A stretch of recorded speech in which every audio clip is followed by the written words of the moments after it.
This mystery out of Ohio has a lot of people scratching their heads trying to figure out what happened here. What happened to Spencer and Monique Tepe?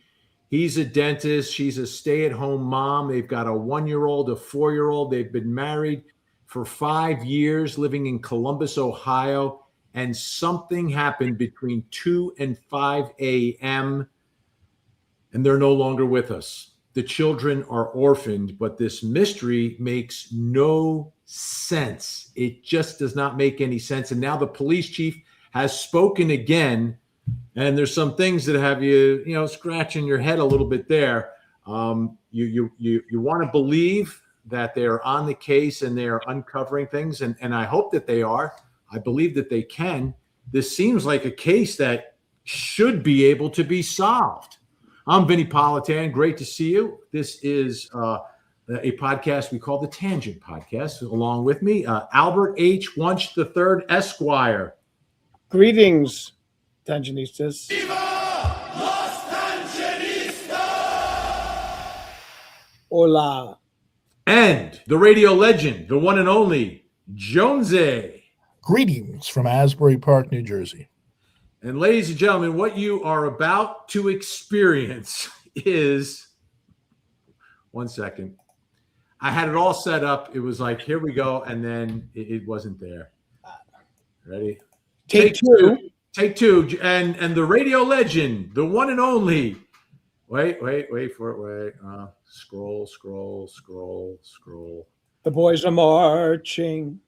No, that's not it. Where is it? Oh, I know where it is. All right, here we go. Now we're in it. With the radio legend, the one and only Jonesy. Greetings from Asbury Park, New Jersey.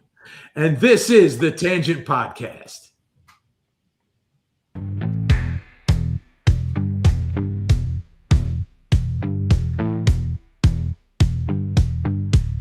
It's Vinny and the Tangents, True Crime Podcast.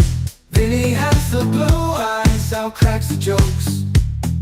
Jonesy stays behind his shades, entertaining all the folks. It's Vinny and the Tangents, True Crime Podcast.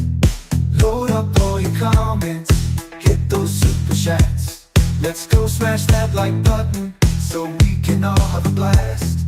Vinny, Al, and Jonesy on the job. They're the Sugar Hill Gang of true crime. They're telling stories of days gone by.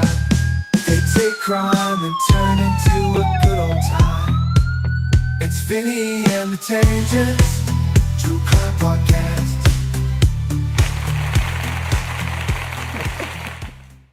Welcome to the program. Great to have everyone with us on this Friday. It is, it's a new year, but it's the same old Tangent True Crime Podcast. Great to have you aboard. I thought I was getting pulled over during that segment.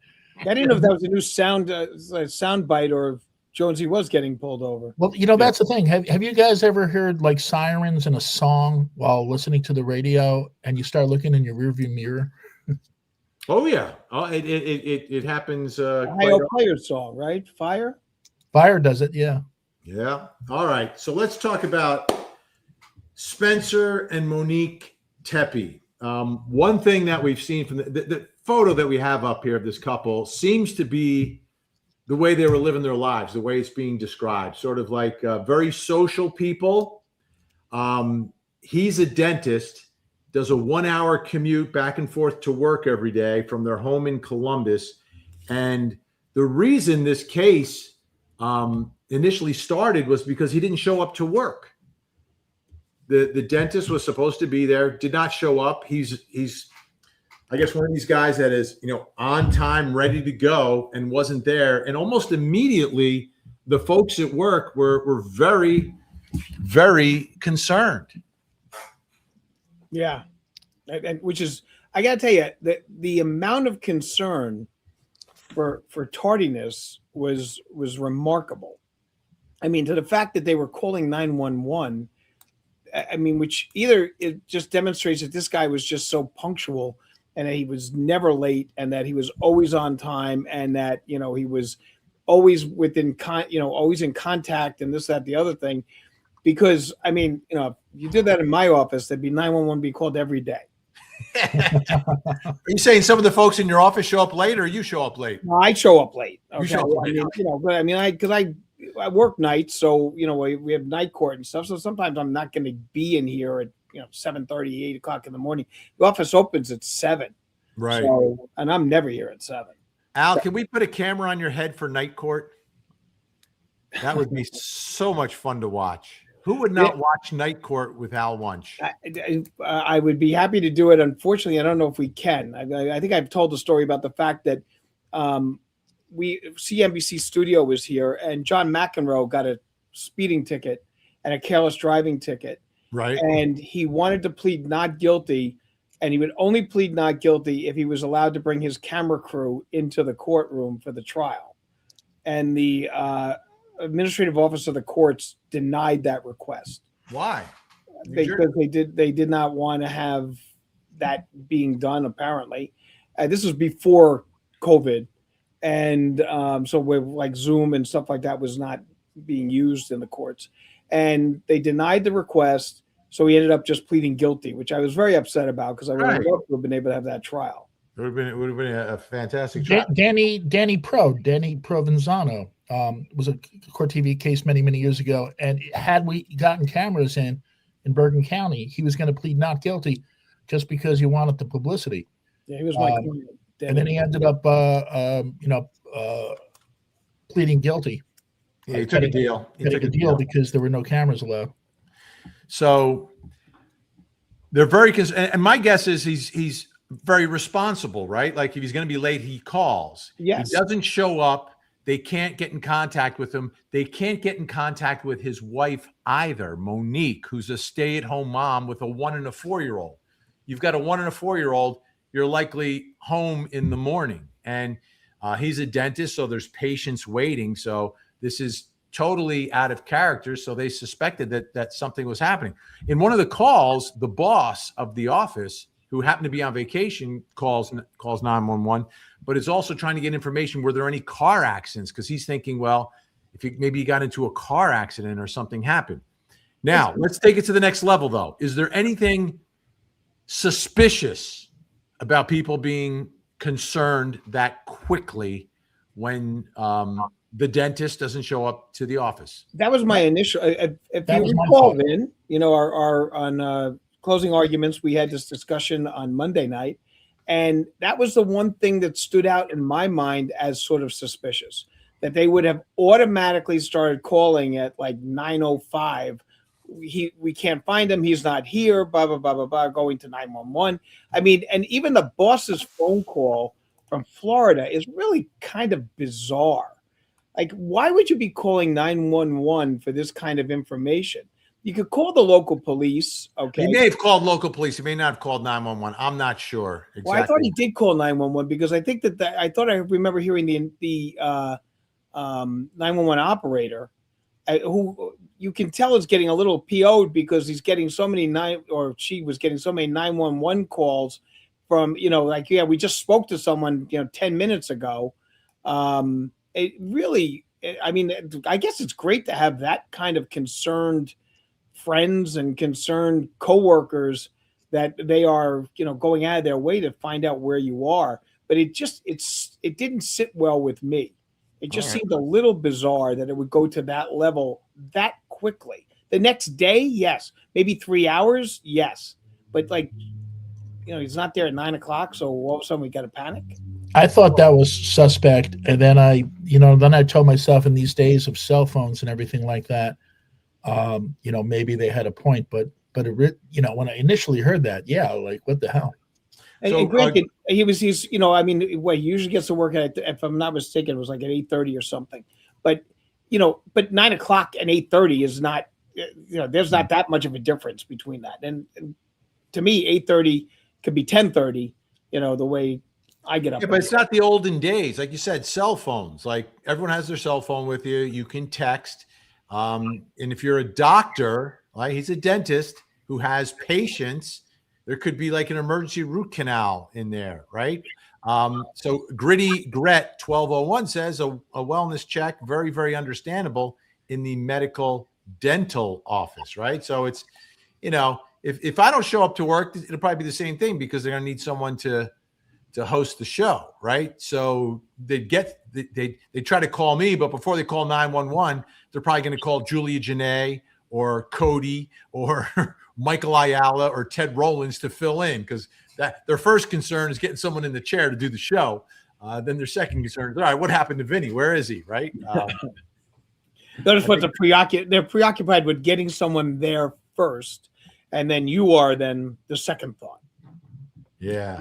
Well, I believe that happened to Lynn Samuels, who died of natural causes, a talk show host, New York talk show host, who ended up at Sirius. I believe she didn't show up for her shift, and that had the producer call and have a wellness check. Do a wellness check. Okay. And you know what? And, wait. How'd it turn out, Jonesy? Do we know what happened? She passed away of natural causes, so they were right to do the wellness check. They were right. But because, if you're a broadcaster and you don't show up for your shift, something's up. But even with the fact, people are going, "Oh, well, he had patience. He had patience." Look, you're the doctor. How many times are you sitting in a waiting room for your doctor or your dentist to take you? Okay, so if you're a half hour late, I don't think that's panic time. All right, maybe you send a text. You're going to call. You're going to call. You can send it. You send a text message. Mr. Smith is sitting there waiting for right. you. But he didn't. He didn't send. There was no text message from Spencer, from Dr. Tepe.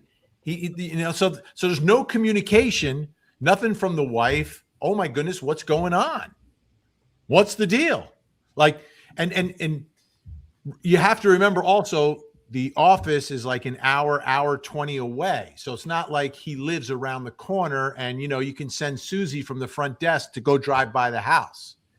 Right. So you might want to call someone closer. Something's going on. What happened here? But see, the thought I also had was that they knew something that we didn't know. Right. That there's been some problems, or that maybe that he has mentioned that there's somebody's been kind of after him, or he was a little concerned about something. Because that type of, the extent of that excitement and that concern generally is, his health's not great. We got to find out where he is. Or, he was saying that he's having trouble with somebody, or there's something going on that he's not comfortable with. And that's why we have that concern. That's the other thought I had with the 901 phone calls, but to the 911. But, those were the two things that came to my mind when we first discussed this case on Monday. And, look, I'm not thinking these people are anyway suspects in any of this. It doesn't make any sense. Obviously, the boss is in Florida. But if the two things that came to mind was, one, this seems a little fishy. And then two, what do they know that they're not telling us? Right. I took it as this guy, you are who you are. There are people who are on time or early, and if that's every single day, he's on time early, right? And then he's not there, and he didn't call, and he didn't text, and he just doesn't show up. To me, that's troubling. That's troubling. And that's oh, well, what's going on? And then, all right, so let's call him. He's not answering his phone. Call his wife. Call Monique. We've got her number. She's not answering the phone. Something now you're in the medical field. You're is someone ill? Did something happen to one of the kids? What's going on? Right. So I think there's a level of concern, but I get what you're saying, because now you're taking that concern to police, whereas the concern would be, well, something must have happened to one of the kids and mom and dad or whatever. So that wouldn't require a 911 call.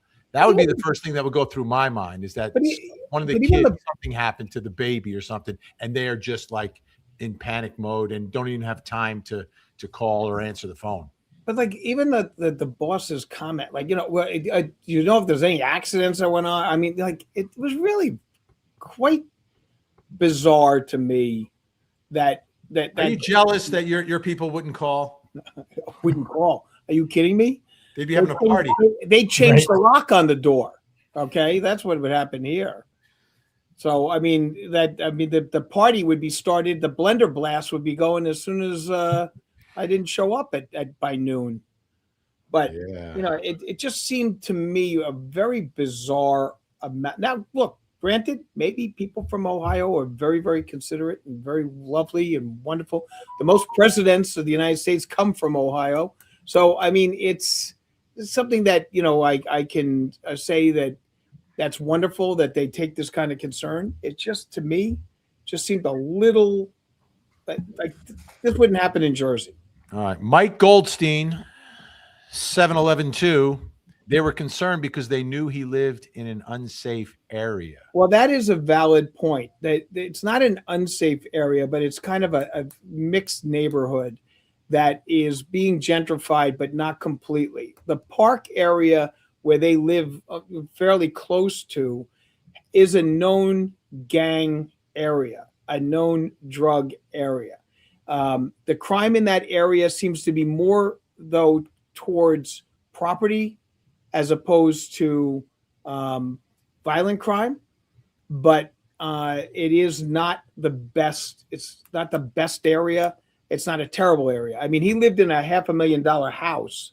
The Teppies, so they have a nice home there, and their neighbors and stuff. Those homes were decent price houses, but the area itself is a little sketchy. There's no doubt. Kim Kleinedler.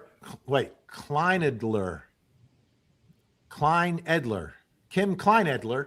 I keep hearing not the best of neighborhoods. Kind of surprised they would live there. Well, Jonesy can talk about this. I can. Yeah, you actually can. Like there are neighborhoods that, and I think the neighborhood you're in, you experienced the transition from not the best neighborhood to, oh my goodness, people are paying through the nostrils to live here. Neighborhood. So I think they got in. They're in early in this neighborhood. What are your thoughts on that? So I experienced that twice when I rented in New York City in the East Village. When I signed the lease, I saw hypodermics in the hallway. It was a bad neighborhood. There were stores that sold drugs over the counter. For 15 years, I lived there. And when I left, there were all bistros and nightclubs and fancy places. So I moved to Asbury Park, New Jersey, which has always been struggling. I had been mugged on the beach here 3 weeks prior to moving here. I was watching over my shoulders when I first got here in 2007, when I would come into the doorway, and for good reason. I'm not a paranoid guy when it comes to that. And I slowly watched it become, more affluent. They're building on every lot like $1 million condos, and quite frankly, taking the flavor out of the neighborhood.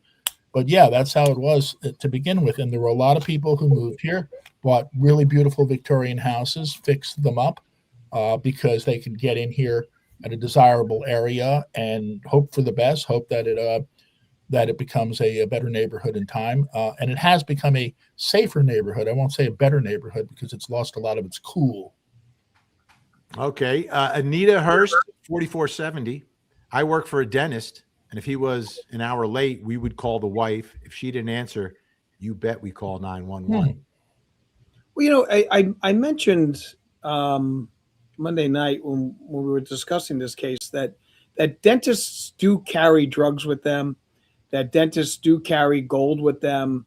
And I have gotten carry permits, which in New Jersey is not an easy thing to do by any stretch of the imagination, for dentists based on the fact that they bring stuff home with them in case there's an emergency that they have to go or there's something that needs to be done. They have everything with them. And if they have to make an emergent house call or something along those lines, they have it. So, I mean, the concern about that neighborhood is that maybe he's targeted because they know he has access to drugs. He has access to precious metals for fillings and things along those lines.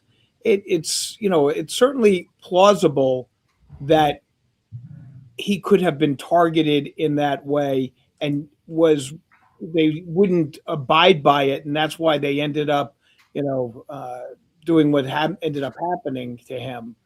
Yeah, so that is, certainly a concern I think that people would have, and the sketchy neighborhood doesn't help that. Yeah, I'm just trying to picture this dental house call. A dentist coming to your house? Like, Yeah, I can tell you that for a fact that it has happened.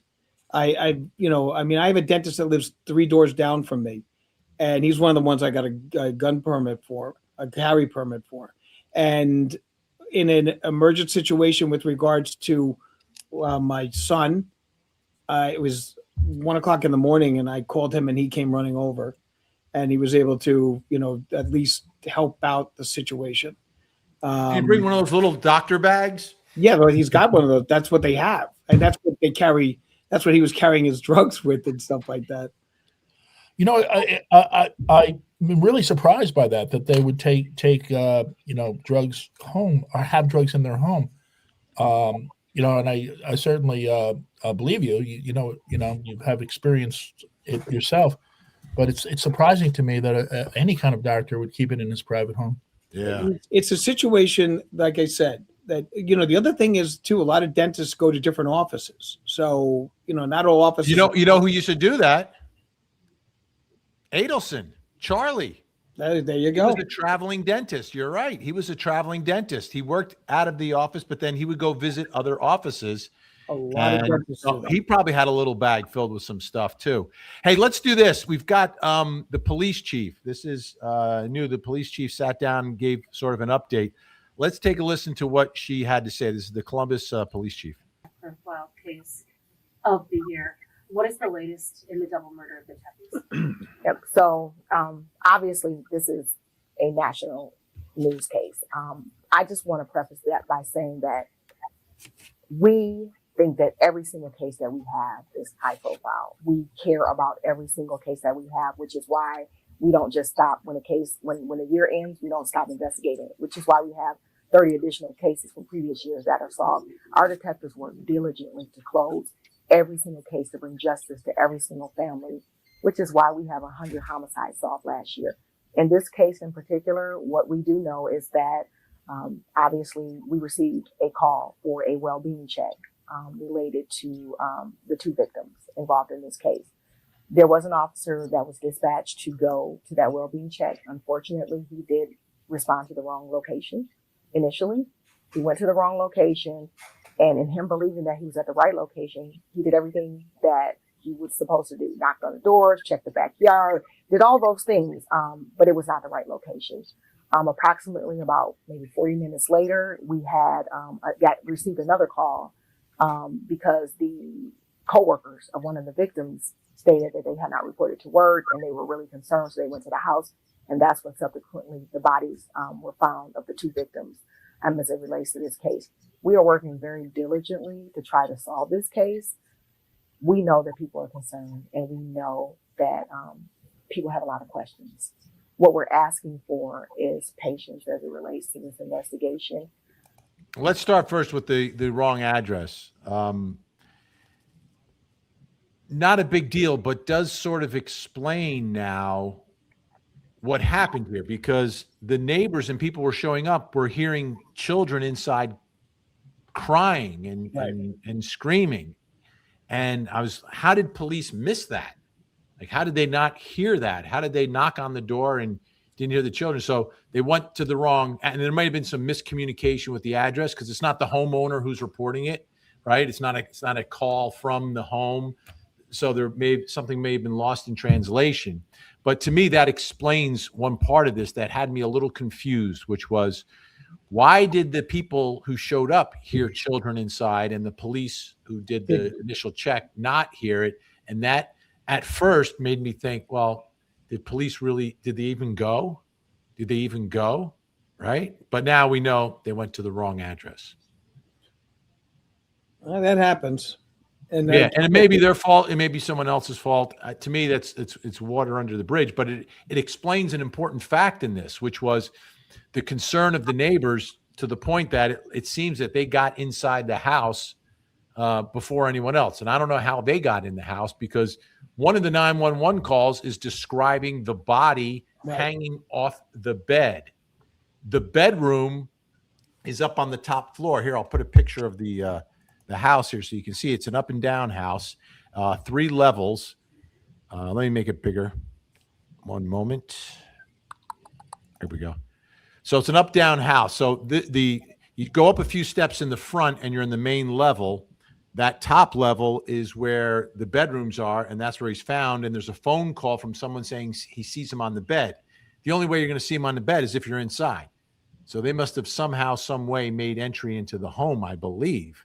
I don't know how else you could see it. I thought I had heard a report that they saw it through the window, but you're right. How do you see the bedroom window from on the top I don't know floor? how you see it. I don't know how you see it through there. The other part is there's a basement type level.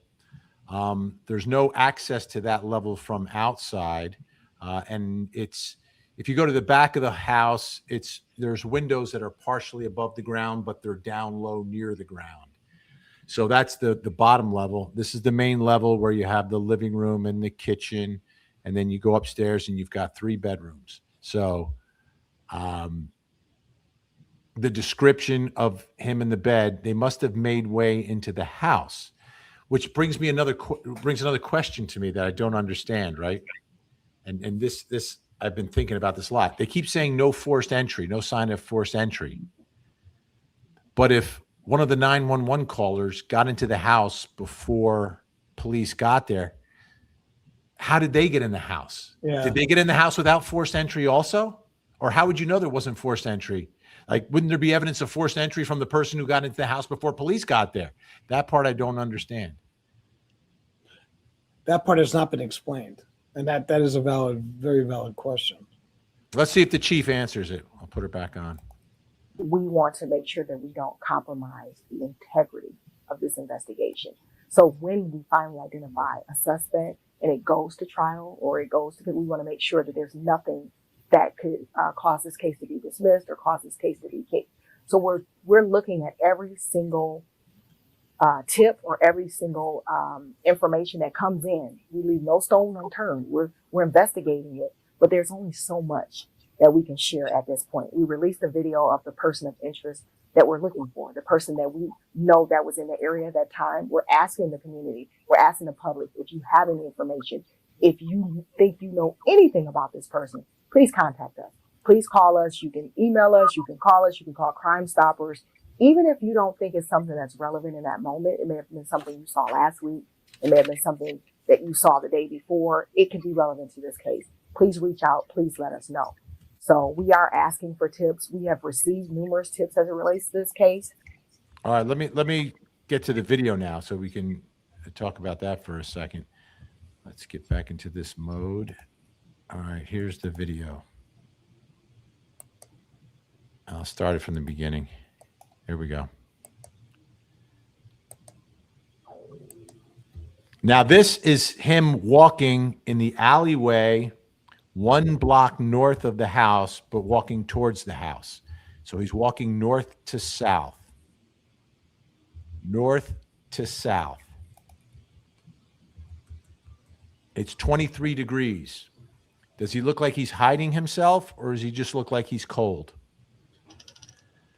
Well, you know, I made this comment on Monday.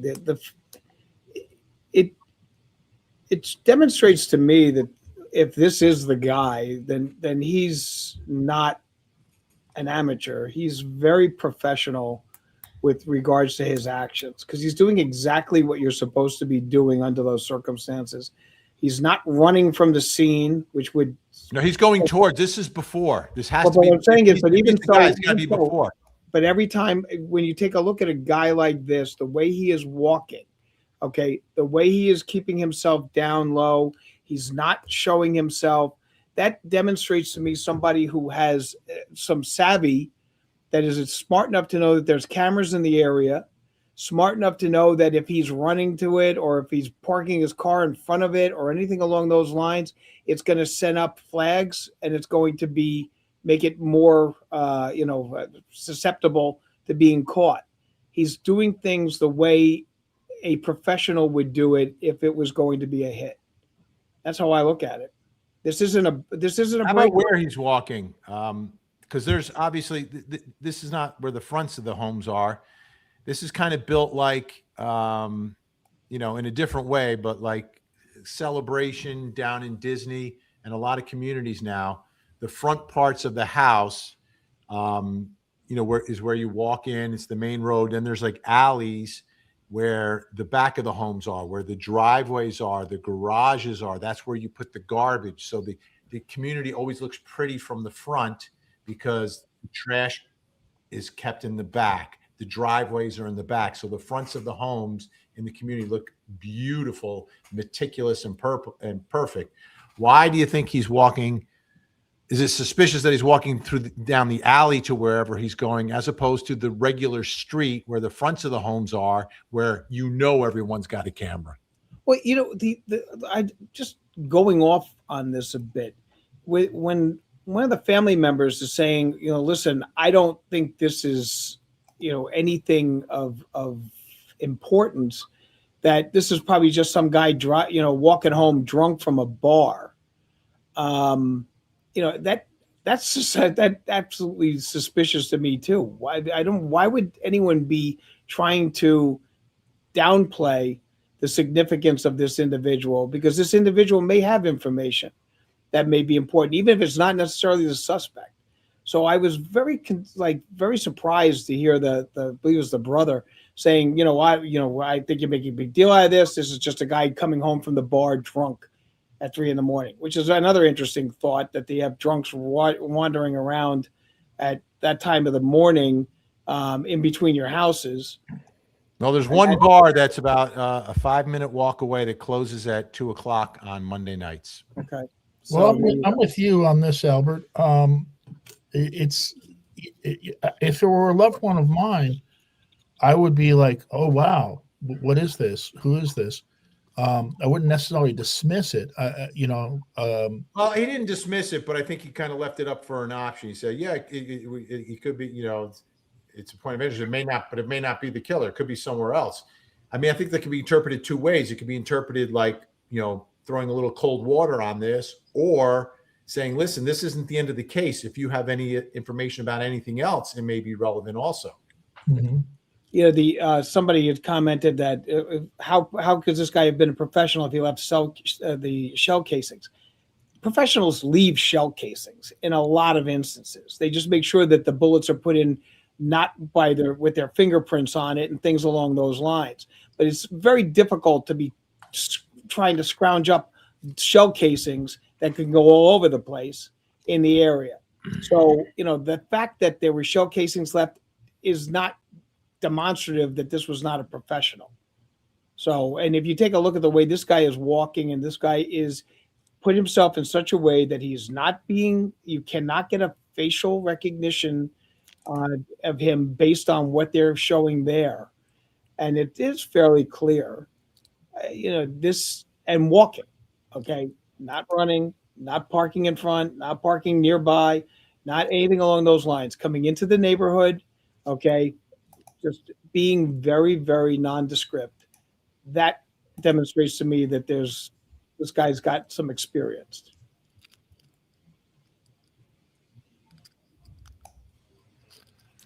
I'm looking at his shoes. Look if there's anything about the shoes, because if you're a professional killer about to commit a murder, what type of shoes are you going to? Well, you got to remember, look, it's icy there, it's snowy there, and that was the other thing I was thinking about with regards to him getting into the house. There should be tracks. There should be tracks, obviously. Right? There should be some and upstairs does have carpeting. You've got hardwoods downstairs. It may not be hardwood, it might be the fake hardwoods, but you've got those solid surfaces on the main level. You go upstairs, the stairs have that, but then you go into the bedrooms and they are carpeted, and it's a light tan color. So I would think that you might leave something behind. All right, the fact that law enforcement has said this happened between 2 and 5 a.m., does that tell you they may have another video of him leaving? You know what? Isn't the estimated time can be simply based on forensics? No. I don't think you can get time of death. I don't know how you come up with that window. Is there some proof that they're alive at 2:00? Is there, like, why 2 to 5? I was thinking, like, okay, if we see this guy at 2 walking one way, and then around 5 we see him walking another way, I could get the window. That could be the window. But there, obviously, let's listen to the chief, see if she gives us more information. But we do not have at this moment a suspect that we have identified. Do you believe that person who was in the video is the suspect, or just someone who was there at the time when the murders happened? Evidence is going to give us that information as we continue to dig, as we continue to gather as much as we can. Right now, we know that they were there. So right now, what we want is for people to be able to give us more information so that we can then collect that evidence and make a determination on whether that's the case. Now, there's a crime camera just across the street from the Tepes residence. Did that crime camera catch anything that's been useful to the department? We're still reviewing a lot of video. We're still looking at a lot of evidence. Again, the information that we're releasing, we want to. Okay. Do you think there's something there? She didn't answer the question. Yeah, that does demonstrate to me that there's some. But see, the thing is that they don't know who the person is. You would think they would be getting out as much as they could possibly get to finally see if someone's going to say, "Wait a minute, I remember that guy," or I know who that is. But do you think there's something on? She really skated around that question. Like, we're still. I mean, how long does it take? You've given us a window of time.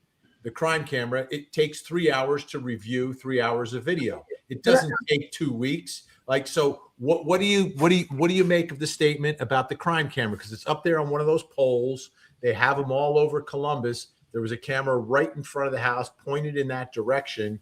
What does it tell you that she does not answer that question?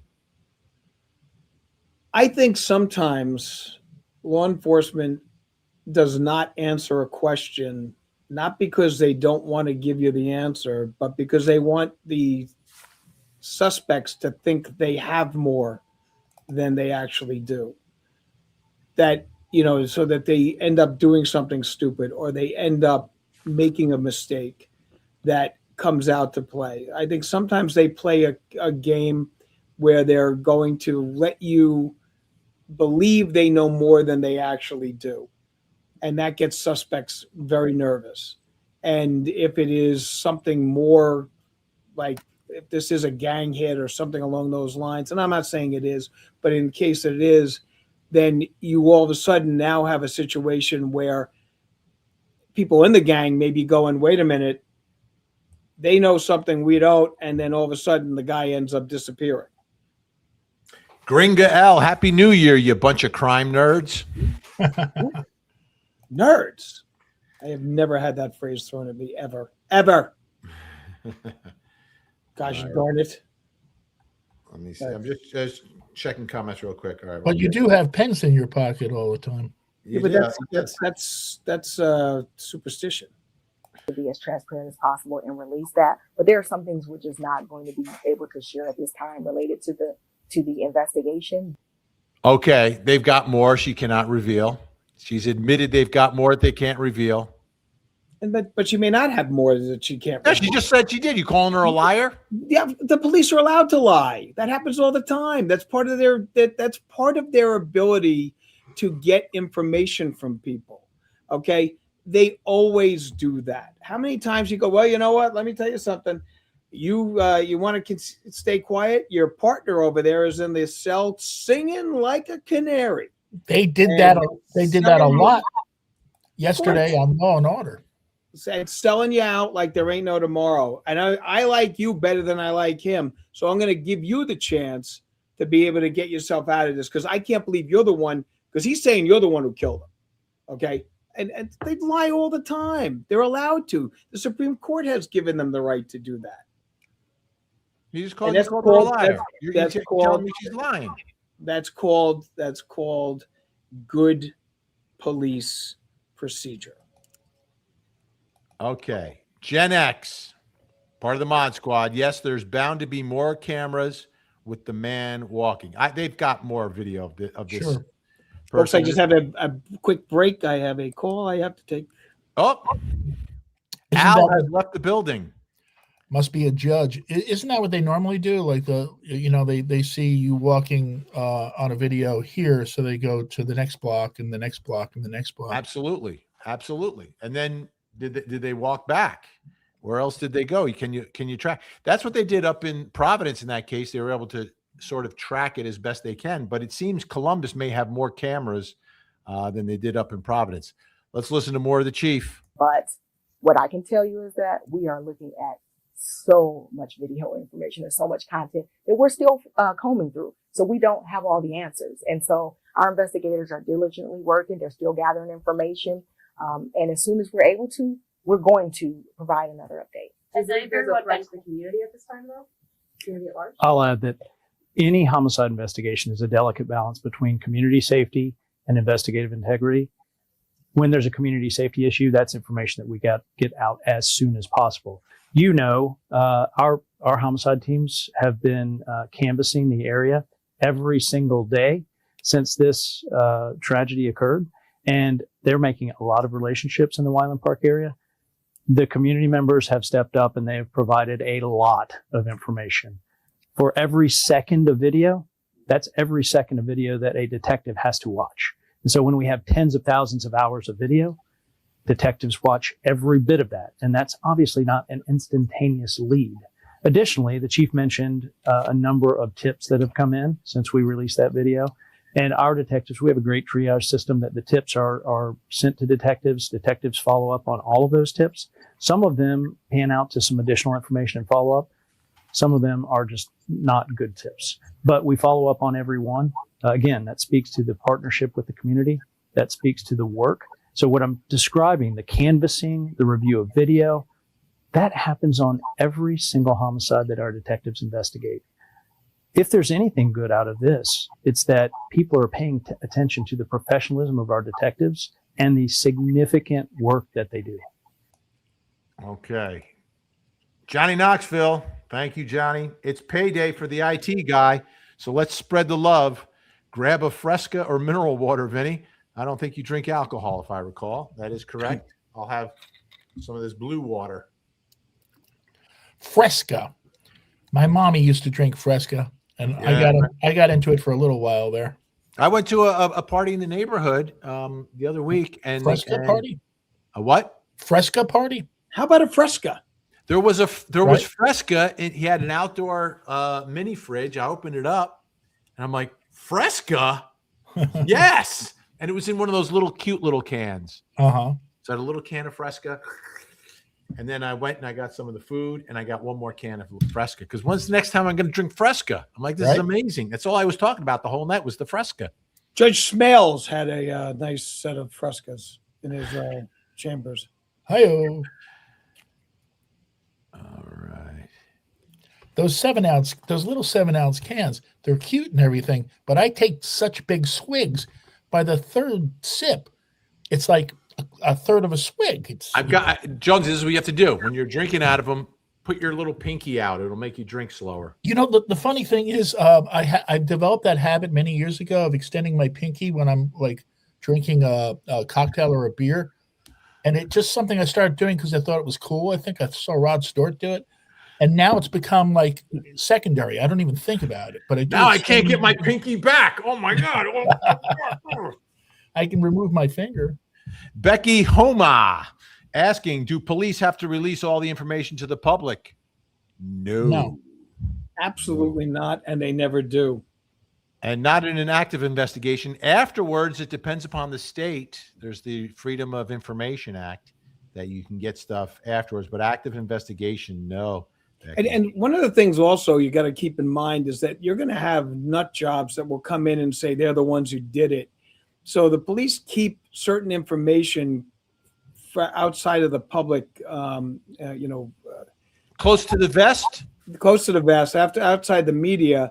So this way here, they can truly find out whether or not this individual had been, actually the one who had, done the crime. So, in my town, all the dads wear the dad vests. What's a dad vest? It's a vest that a dad wears, especially when you go watch your kids play sports. Is it like a birding? Is it like a birding or a photography vest where you have lots of pockets? No. It's just a regular vest. Or like a fly fishing vest? Right.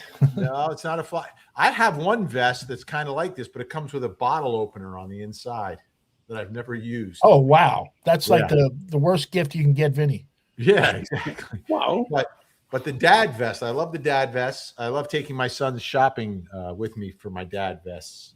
I use my Court TV vest. I don't Vintage. think I've ever had a dad vest. What's that? I don't think I've ever had a dad vest. Really? Yeah. Huh. I mean, I had a fishing vest.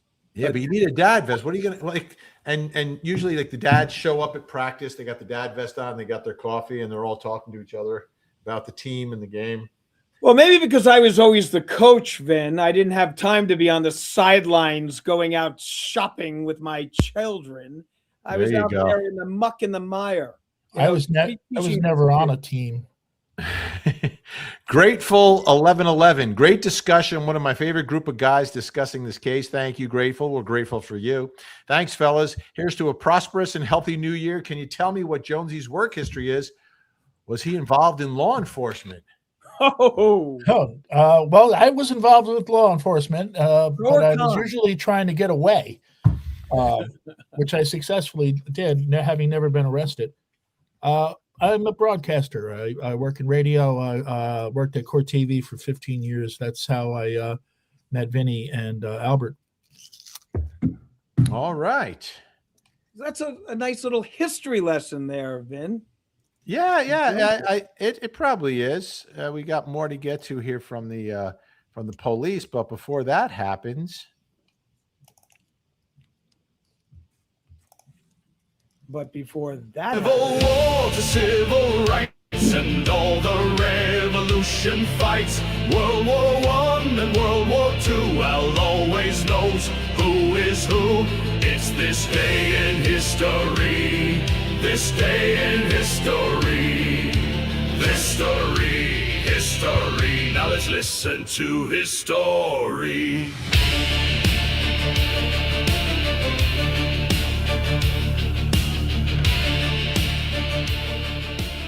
all right, folks. So it's January 9th. We're going to start first with the Revolutionary War history because now we are in the 250th anniversary of our freedom from the British Empire. 1776, Common Sense is published. It's a pamphlet from Thomas Paine that became an instant bestseller. It came out of Philadelphia, and it really was the document that got the majority of the people in the country involved and around the thought of breaking off from England. It's an extremely important document in American history. Thomas Paine is a very interesting person. I really do suggest that you read that and that you kind of learn about him, because without him, I don't know if we would have been able to achieve what we did back in the Revolutionary War. We're going to go now with true crime. In 1850, it was the red rum of Judge John Van Winkle and wife. Now, I bring this up because this was in Hawthorne, New Jersey, and Judge Van Winkle's house is still actually there, and it is owned by a private ownership and is allegedly haunted. But it is the first red rum case and the first D-pen in Passaic County, New Jersey. So I kind of bring that up because we are Jersey guys, and anything that can be brought up with regards to Jersey is interesting. The former farmhand, John Johnson, was found guilty of the crime. He was arrested shortly after in January and was depenned in April. So Justice. you don't have to call me Johnson. You can call me Johnny. You My name is can call me Ray Sonny. J. Johnson Jr., but you can call me Ray, or you can call me Jay, or you can call me Ray. Who was it that did that routine? I don't remember. I was just, I knew you were going to ask me that question, but I will remember that shortly. You will. And one other thing on true crime, and on this day in 1947, Elizabeth Betty Short, better known as the Black Dahlia, was last seen alive. So that's a very famous case, obviously, that we've all read about, and it still has not been solved. January 9th in history. January 9th in history, 1916. The Battle of Gallipoli officially ends. One of the most brutal battles in World War I. An incredible just travesty and military incompetence that caused over 500,000 casualties in one battle that went from February 19th of 1915 to January 9th of 1916. Then in 1952, the Marines give notice that they will recall Ted Williams to active duty. Now, Ted Williams had served in World War II and as a fighter pilot. He did not get into any active engagements. They brought him back for the Korean War, and he flew 39 combat missions as a fighter pilot and was John Glenn's wingman. He is the only Hall of Fame baseball player to ever serve in 2 wars. And people sit and wonder what his career would have been like had he not served the country and spent time in Korea fighting and spent time actually training during World War II. You don't see that anymore, folks. It is just, this is, we talk about the greatest generation. That's just a great American right there. 1956, Abigail Van Buren, her advice column, Dear Abby, appears for the first time.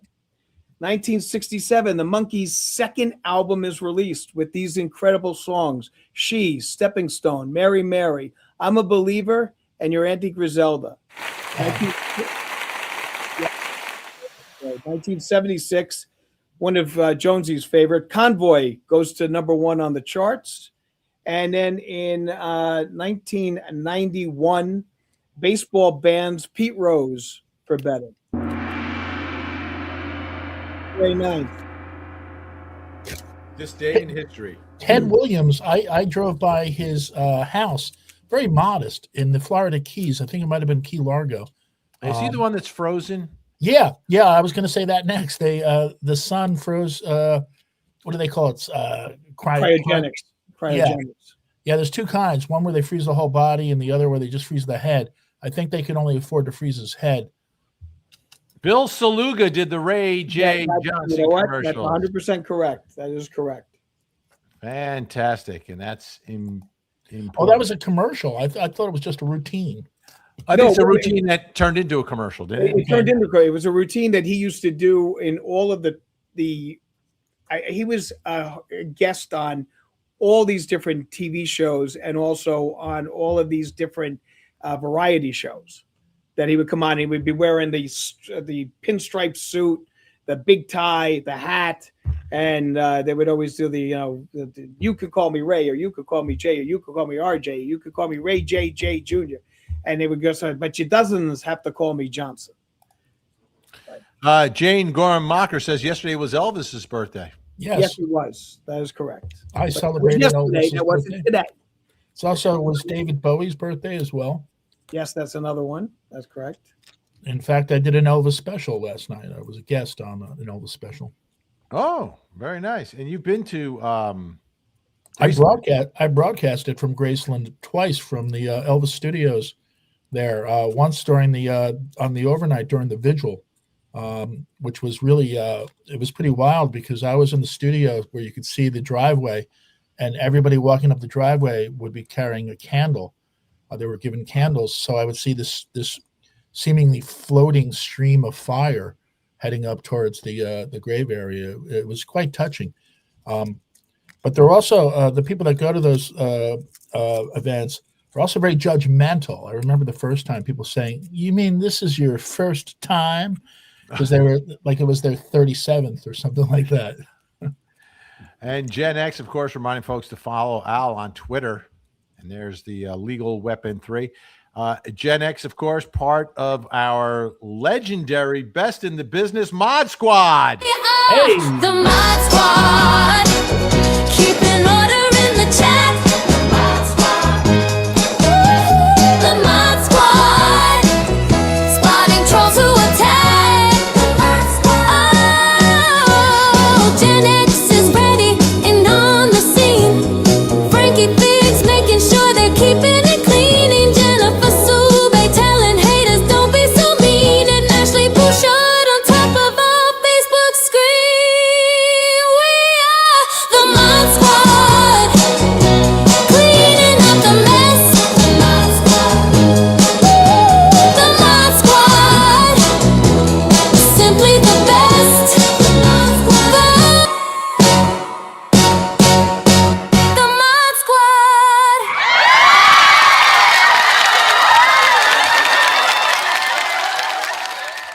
by the way, there is now Mod Squad swag in the Vinny Originale True Crime merch shop.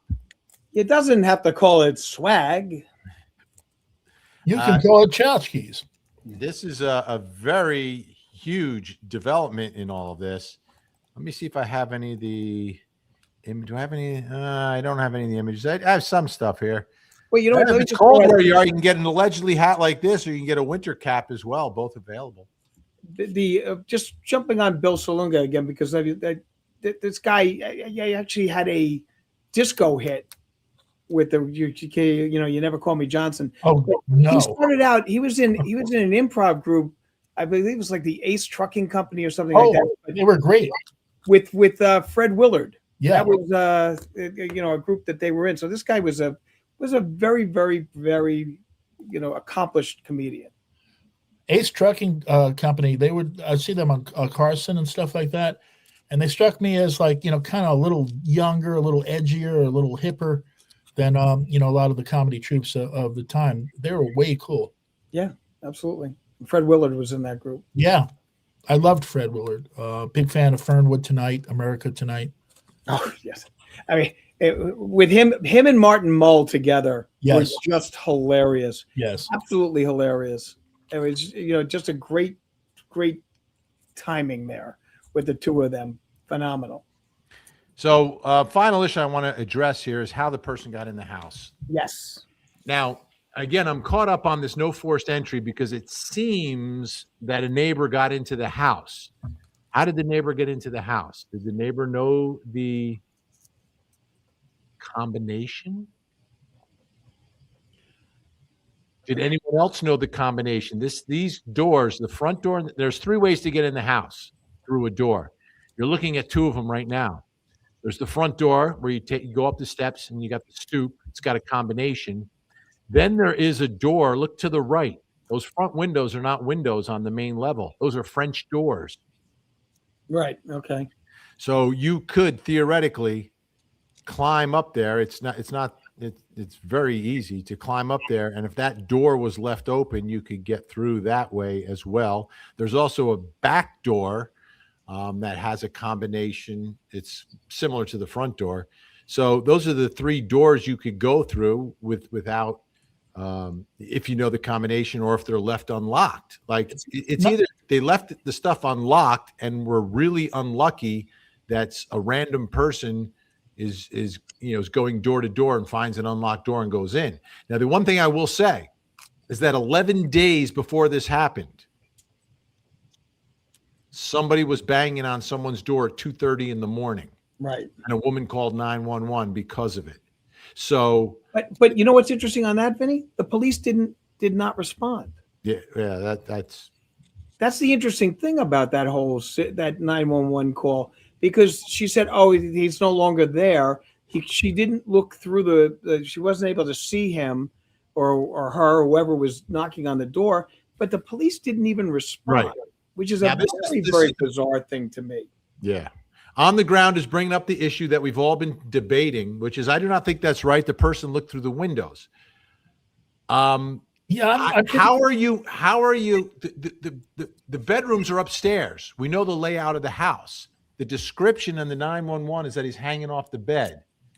So if he's hanging off the bed on the second floor, how does the person see that? Can you see across from your house on the other side? Is that possible? The window's wide open and you can see in?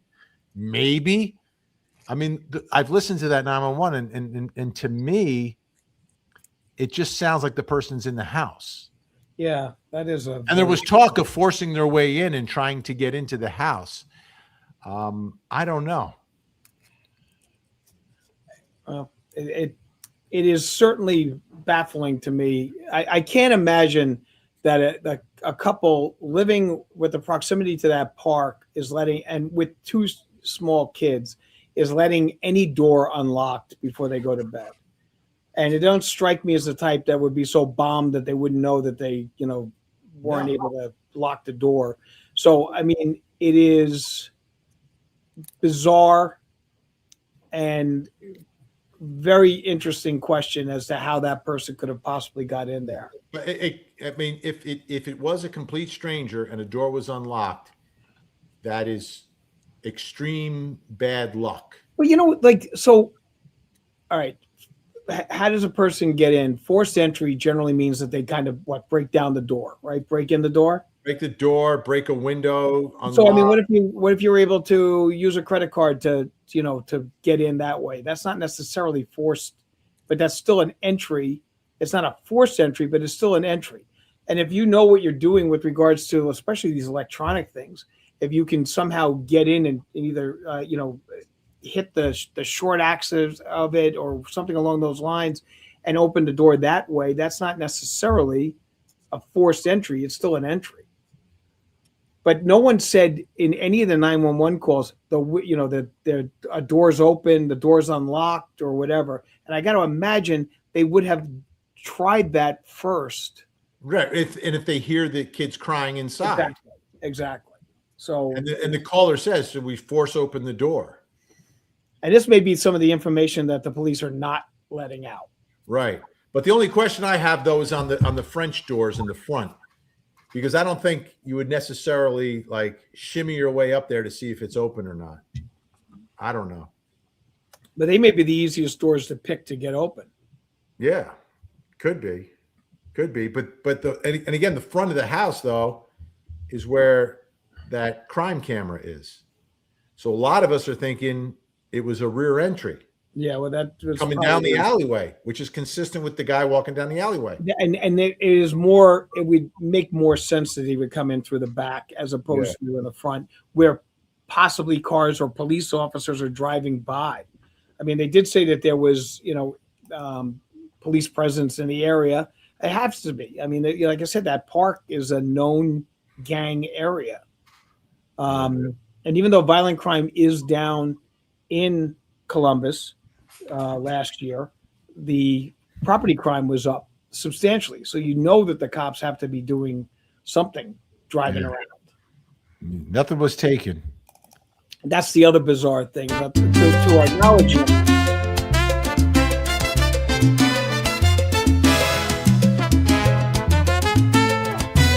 Thank you, April Diaz. Have a great day today. Thank you, April Diaz. We appreciate everything you say. We all know she's a great fan, and we know the kind words she has. We always love to hear from you. Thank you, April Diaz.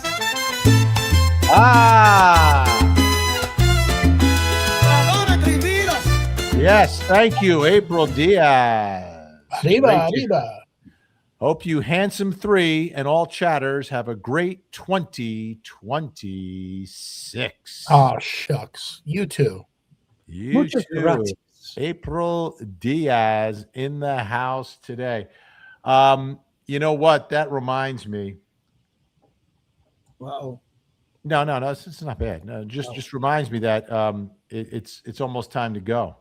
I've got to get my avocado toast. I did not get to eat prior to this program. By the way, folks, get ready. A major announcement coming very, very soon. Major announcement coming very, very soon. Not on this program, but on this channel. Major announcement. So prepare for that. In the meantime, don't forget, we've got some great true crime merch. Shirt and a hoodie, a beach towel and a mug. A new design from Vinny is better than a drug. True crime merch, you know he did it. True crime merch, mark the exhibit. True crime merch, we hate Casey. True crime merch from Vinny originally. Yes, we still do hate Casey, right? I mean, that's the bottom line. Got great tangent merch. Get the original, not the Fugazi. not the pretenders. That's my favorite line in that song, just because it's so absurd out of nowhere. We hate Casey. we hate her. We hate her. We don't mean Casey Jones, though. No, we like we that don't mean song. Casey Jones. True crime merch from the Vinny Originale True Crime Merch Shop. There's the link. The link is in the chat. Check it out. You got great stuff. And don't forget, I got to get images of it, but we've got some great additions from the Mod Squad. So to pay tribute to the Mod Squad, we got Mod Squad swag as well now I available. also like the new edition of the bumper sticker. And yeah, there is a tangent bumper sticker, so you can put it right on your bumper, and you can pull up to Jonesy's bumper. Right, just like Grace Jones. Exactly. Nice. And Anita wears her beanie all the time. Well, who So, would? Loves the merch. That's a great picture. Who's that with? Is that ZZ Top? Who is that? Can you see it? No, I can't see it. Let me see if I can make it larger. Can I make it larger? Let me see. Do you know how many times during the course of the show I want to say that's what she said? Oh, here we go. It's a little larger. Who's Anita with? I don't know. It's a Gondorf, I think, or whatever. You know, I had heard recently, just the other day, I had heard one of the surviving members of ZZ Top claim that they were offered $1 million each to shave it off by Gillette, like many years ago. Oh, wow. You know, No way. It would take forever to grow back. That's the thing. As a publicity stunt, they they kind of weighed their options. It was a lot of money, but that's their luck. Yep. I mean, that's like going to see a long-haired rock and roller, and he's suddenly aged and he's bald, like Peter Frampton or something. Have the same effect. Everybody get up and walk out. Or when John Bon Jovi cut his mullet. Yeah. Right. You could put on a fake beard, though, while you're going back. Like a merkin. Yeah. All right. We've got to wrap this up because I got to get my avocado toast. I only have a few minutes left here. So let me put us. Here we go. All right. Let me just ready the next the goodbye video real fast here. 1 second. No problem. Okay. I'll be able to hit it in time. Excellent. All right. So where can folks find Albert H. Wunsch? Well, I am going to be on with Vinny tonight from 9 to 10. Tonight, yes, a special Friday edition of Al Wunsch. I'm very pleased to hear that because I can actually watch tonight. Yeah, we're going to talk about the Canaro Brothers Bakery. That's right. We're doing it with Jersey Case with Jersey Guys. Yo, yo, yo. And then, of course, Monday night, regular on, closing arguments from 8 to 9. And then on Sunday this week, I'm going to be with Kenan Thompson of Saturday Night Live of doing a book event in Ridgewood. So Kenan is the longest tenured member of Saturday Night Live. He was on Kenan and Kel, and he was also on Good Burger. Welcome to Good Burger.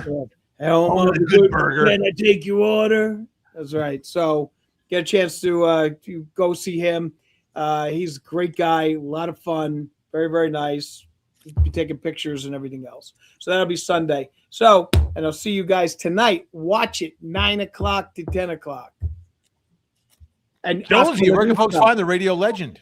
Well, tonight at 9 p.m., I'll be in front of my TV watching Vinny and Al on Core TV. Otherwise, check out my full schedule at glennjones.net. Fantastic. You can watch me every night from 8 to 9, closing arguments with Vinny Politan, 9 to 10. Vinny Politan Investigates, the only guy on television doing 2 hours of live true crime every night, night after night, day in, day out, week after week, month after month. And as we hit 26 here, year after year. Obviously, we'll stay on the Ohio dentist story tonight. We're going to talk about the Canaro brothers, as Al mentioned, another big trial coming up at 9. We got a lot of good things happening. Thank you so much for watching. I've got to get my avocado toast. Say good night, Jonesy. Good night, Jonesy. Good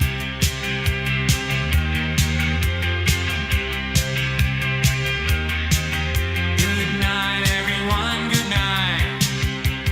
Thank you for all your support. We are the Tangent True Crime Podcast. We'll see all of you in court. Somebody say tangent, tangent.